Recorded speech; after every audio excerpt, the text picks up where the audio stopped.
that law enforcement does. His death didn't have to happen. It was a senseless death. It was totally senseless, did not need to occur, should not have occurred. A high-speed police chase is not the only way.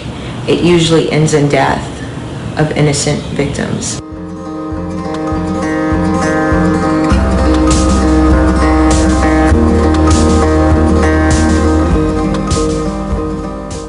A USA Today analysis shows that more than 5,000 bystanders and passengers have been killed in police car chases since 1979, and tens of thousands more were injured as officers repeatedly pursued drivers at high speeds and in hazardous conditions.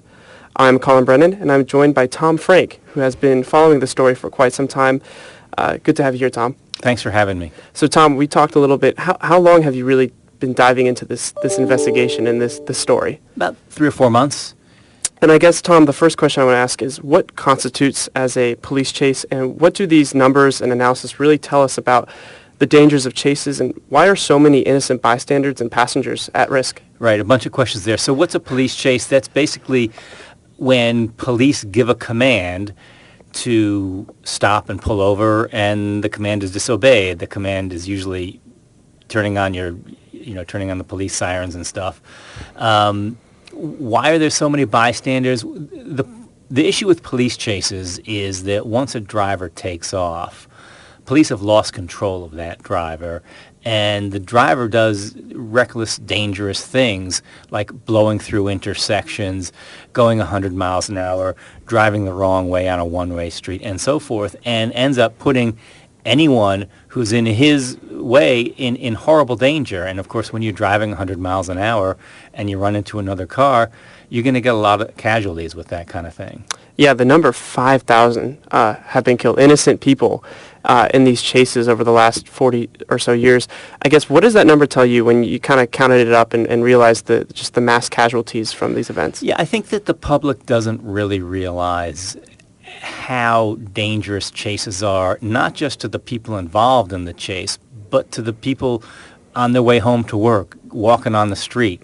There was a case a month ago in Detroit where 2 kids, ages 3 and 6, were riding their scooters near their home, and they got hit by a fleeing driver and killed.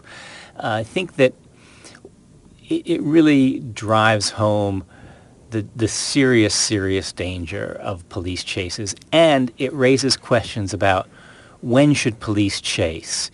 It's one thing if you're chasing a suspected murderer or bank robber or someone who's really violent. That's understandable, but what about someone who ran a red light or who doesn't have their license plate on? Are those people really worth the risk of the kind of high-speed pursuit going through residential neighborhoods, perhaps?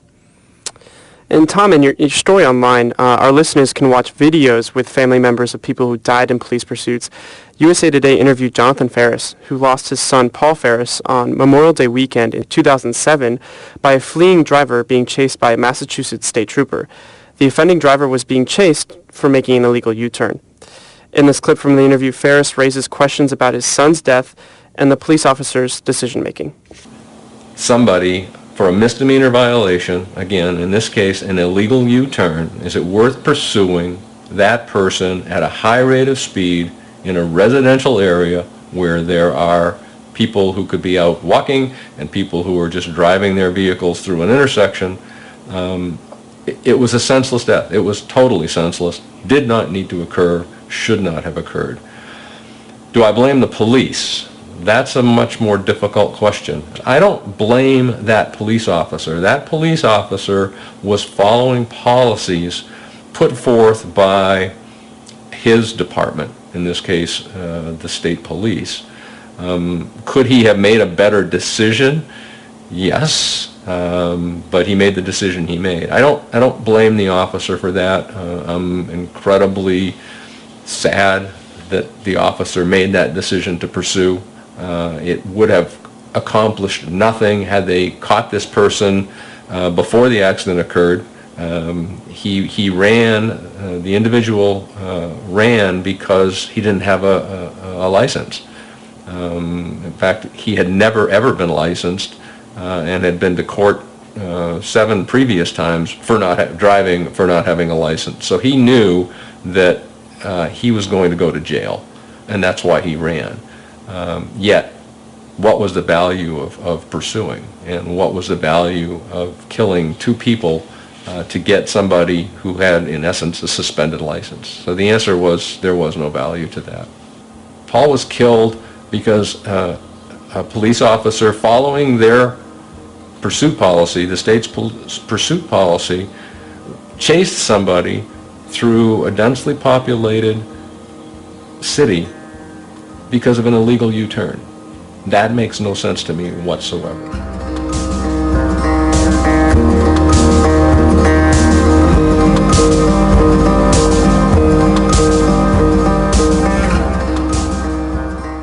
You can find more personal tragedies caused by cop car crashes in Tom's story online. We have another clip from a video that accompanies Tom's story. Major Travis Yates from Tulsa, Oklahoma Police Department details the gray area that exists for police when it comes to deciding whether or not to chase a suspect, and how a station is adopting a new policy to make it safer on the roads. A police pursuit is the most unique anomaly that law enforcement does. Let me give you an example. If law enforcement goes to arrest an individual, the people in danger is the law enforcement officer and the suspect. Law enforcement goes and does a search warrant. The people in danger is law enforcement, the people inside the residence. But when you talk about a police pursuit, you have a third party that isn't involved in anything else in law enforcement, and that's innocent civilians. So your law enforcement officer's in danger, your suspect, your chase is in danger, and now innocent civilians on the roadway, minding their own business, are in danger. And that's what we're seeing. We see more civilians killed in pursuits than law enforcement.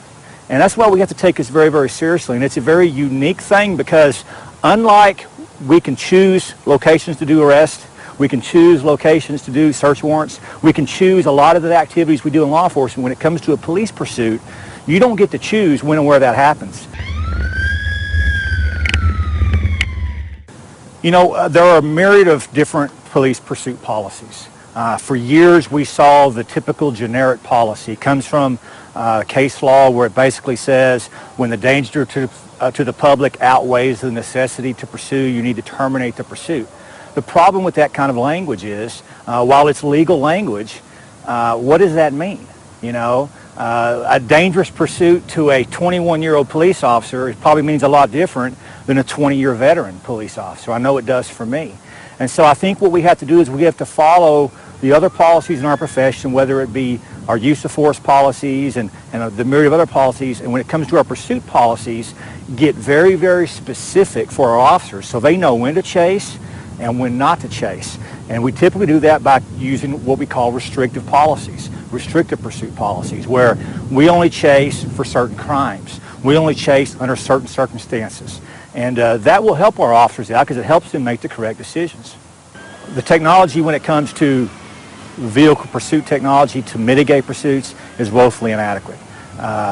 You know, the most prevalent technology, tire deflation devices, is essentially a string with nails on the end where we force officers to stand right off the roadway holding this string with deflation devices on the end as suspects drive by at 90, 100 miles an hour. We lose officers every year using that technology. A technology that kills us is not a technology that we need. When it comes to training American law enforcement officers, our agencies would never hesitate to say that we need to train in firearms once, twice, 4 times a year. And that firearms training needs to be scenario-based, realistic-based, so our officers can be prepared when that day comes. The fact is, most officers will never fire their guns in the line of duty, but we train them to a very high level for that very rare occurrence because it's that important. But let's take that and go to vehicle training. How many officers get vehicle training past the basic academy? Even though they're in their vehicle every day, we lose more officers in vehicles than anything else. For the last almost 2 decades, that's the leading cause of death for law enforcement. It's the leading cause of liability for our communities. It's the leading cause of career-ending injuries. What type of training are we providing our officers? A day has got to get here where we take vehicles just as serious as we do firearms. It's time we make vehicles just as important as firearms so our law enforcement officers in our communities can be as safe as possible.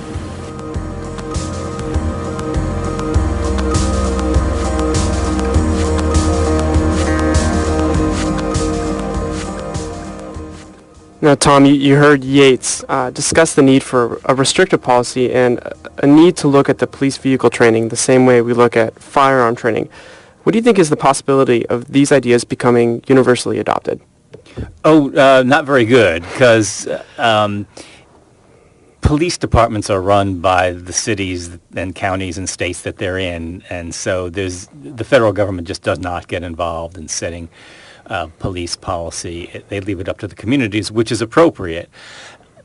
An organization called the International Association of Chiefs of Police about 20 years ago put out a model pursuit policy for any department to adopt, modify. That's the closest thing you're ever going to get to having some kind of national standard. But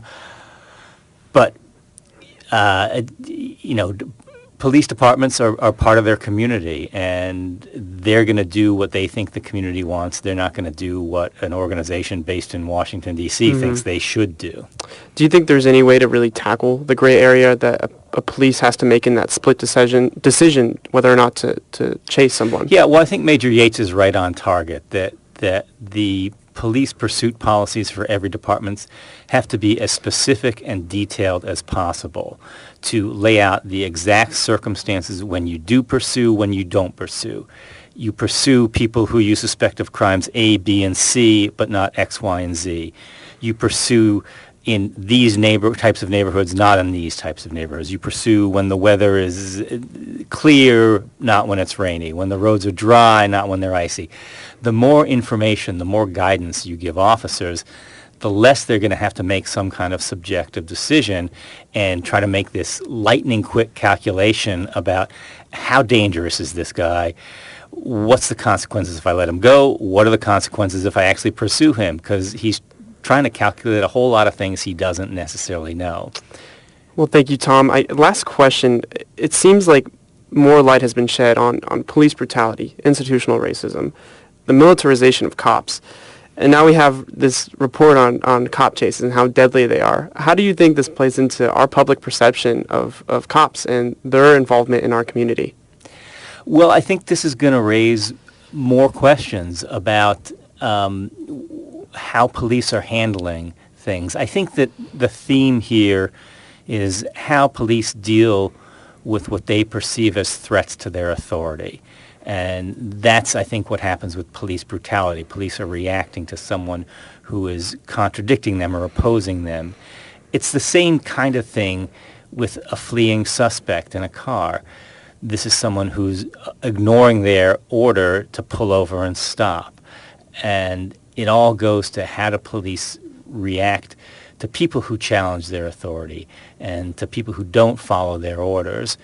And what are the consequences of the actions that police take? How far should police escalate? Well, thank you for joining me, Tom. Anytime. Yep.